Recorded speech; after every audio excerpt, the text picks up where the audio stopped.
Bismillahirrahmanirrahim. Assalamualaikum warahmatullahi wabarakatuh.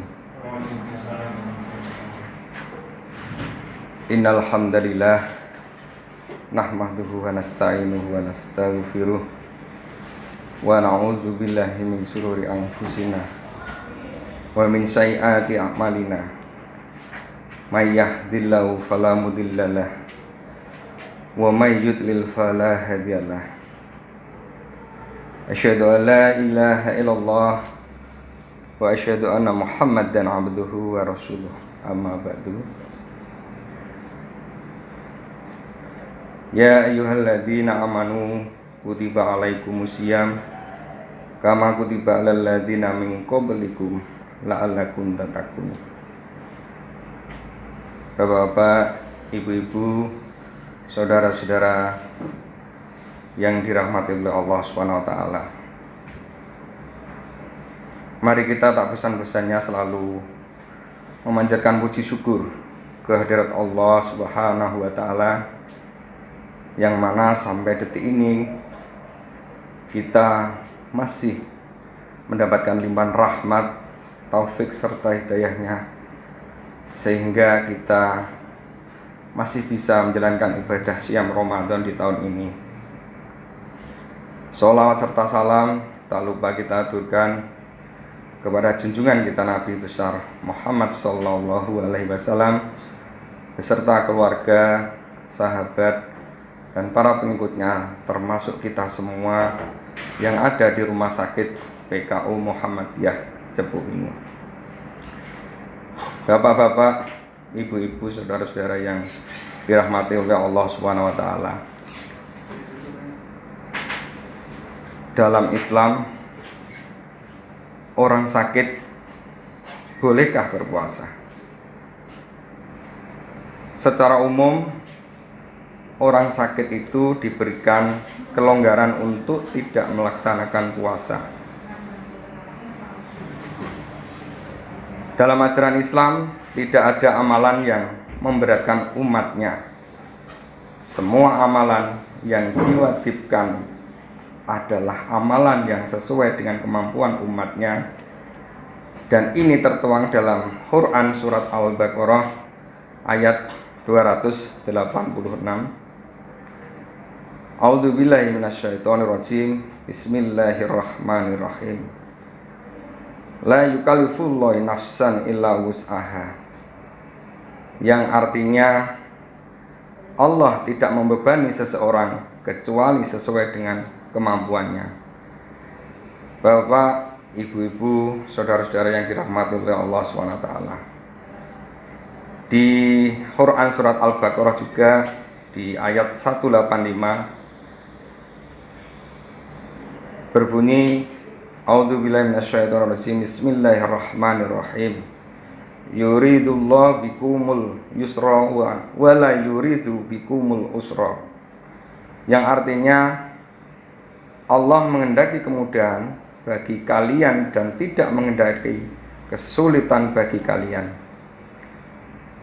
Dari ayat-ayat tersebut dapat disimpulkan bahwa orang sakit dapat meninggalkan puasanya dan menggantinya di hari lain.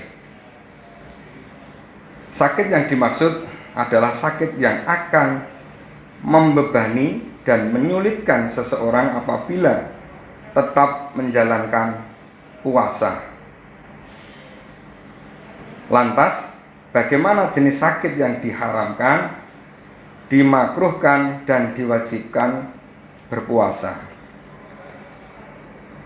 Bapak-bapak, ibu-ibu, saudara-saudara yang dirahmati oleh Allah SWT, mari kita lihat dulu sakitnya itu seperti apa.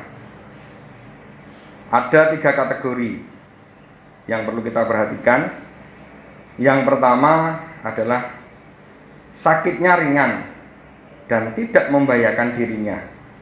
Misalnya seperti pusing, sakit telinga, sakit mata, atau sakit gigi, flu, dan yang lainnya yang kategori ringan.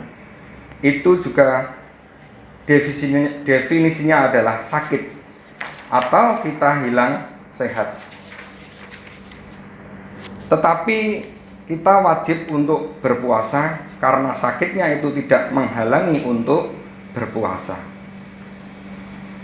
Adapun kategori yang kedua, apabila sakitnya itu bisa membuat kita kalau dipaksakan untuk berpuasa akan berbahaya pada tubuh kita, akan mencelakakan kita, maka dalam hal ini puasanya hukumnya makruh.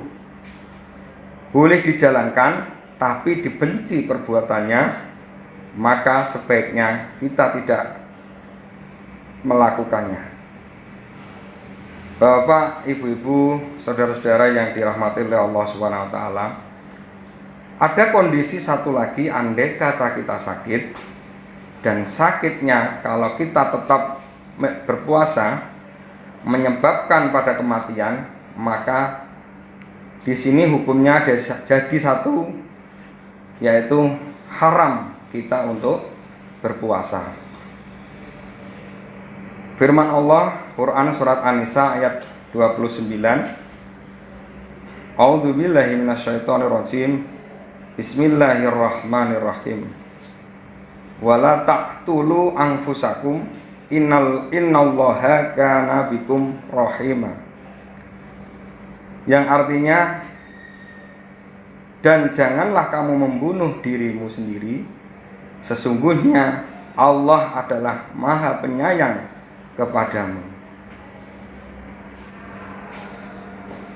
Kalau kita berpuasa dan kita tahu ini akan menyebabkan kematian, berarti kita telah melanggar apa yang Allah perintahkan.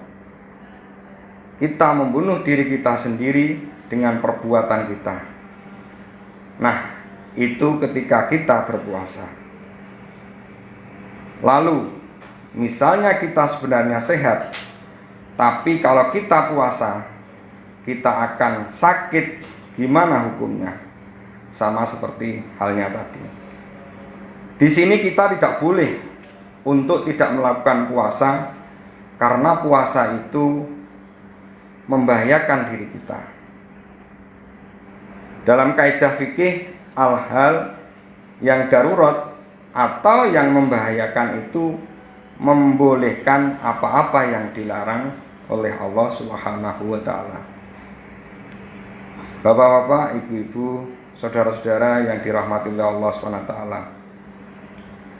Dari sumber yang sama, kitab Ka'asifatus juga menjelaskan bahwa bila mudarat yang diduga tersebut terwujud dengan dugaan yang kuat dalam menimbulkan kerusakan dan hilangnya manfaat suatu anggota badan kita, maka haram berpuasa bagi orang tersebut dan wajib berbuka. Bila seseorang tetap berpuasa sehingga meninggal dunia, maka ia meninggalkan atau meninggal dalam keadaan bermaksiat. Jenis penyakit ini diperlukan pendapat ahli kesehatan seperti dokter umum maupun dokter spesialis untuk menentukan apakah berpuasa dapat membahayakan jiwa orang tersebut. Penyakit ini biasanya seperti penyakit-penyakit yang sangat kronis yang dialami orang-orang yang sedang sakit. Bapak-bapak, ibu-ibu, saudara-saudara yang dirahmati oleh Allah Subhanahu wa taala, bagaimana ketentuan mengganti puasa? Meski tidak diwajibkan berpuasa, orang yang sakit tetap harus mengganti puasa Ramadan yang ditinggalkannya. Mengganti puasa di hari lain setelah bulan Ramadan wajib hukumnya bagi orang yang meninggalkannya di bulan suci Ramadan. Kemudian setelah sembuh dari penyakitnya, maka orang tersebut wajib menggantinya. Sedangkan orang yang penyakitnya tidak dapat diharapkan kesembuhannya, atau orang yang sudah berumur ataupun sudah berusia lanjut, cukup membayar fidyah atau memberi makan kepada seorang fakir dan miskin selama bulan puasa. Namun jika orang tersebut meninggal dunia, maka ia tidak diwajibkan mengganti atau membayar fidyah. Begitu pula dengan wali atau ahli warisnya. Bapak-bapak, ibu-ibu, saudara-saudara yang dirahmati oleh Allah SWT, demikian sedikit yang bisa saya sampaikan terkait dengan orang sakit bolehkah berpuasa. Jadi itu tadi jawabannya sudah saya sampaikan. Mudah-mudahan bisa bermanfaat bagi kita semua dan kita selalu diberikan kesehatan oleh Allah SWT dan selalu dalam lindungan Allah Subhanahu wa taala. Kurang lebihnya mohon maaf bila ada salah dari saya pribadi. Bila ada benarnya datangnya dari Allah Subhanahu wa taala. Usikum wa nafsi bitaqwallah. Wassalamualaikum warahmatullahi wabarakatuh. Nggih, ampun. Nggih. Alhamdulillah. Amin.